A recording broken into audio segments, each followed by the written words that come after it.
Jeka istočnog zraka.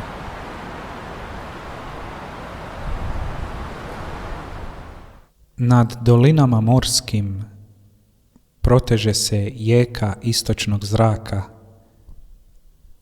U toj rosi ljepote izranja zov vode što poji dušu moju.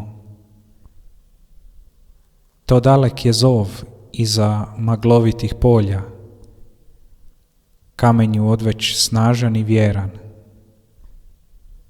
Stijene pjevaju u tišini, u sebi skupljaju nemoć što im je pala, kao ostatak zaborava ispod nogu.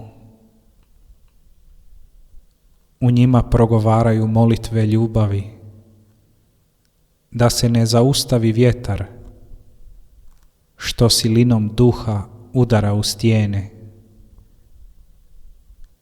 Ni zrak ne mogu spriječiti, niti vatreno sunce da spali im želju.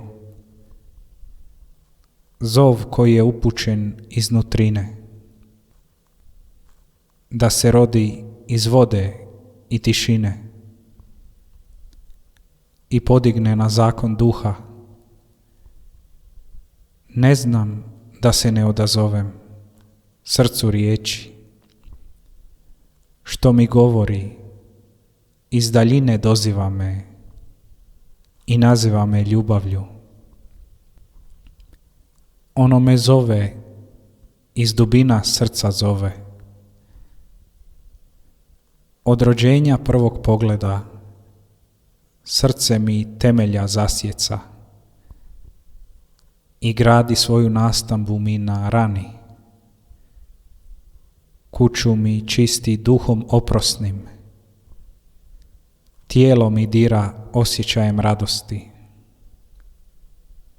Pogled mi doziva kao oči i duša djeteta, što se rađa kao vjerni svjedok istine,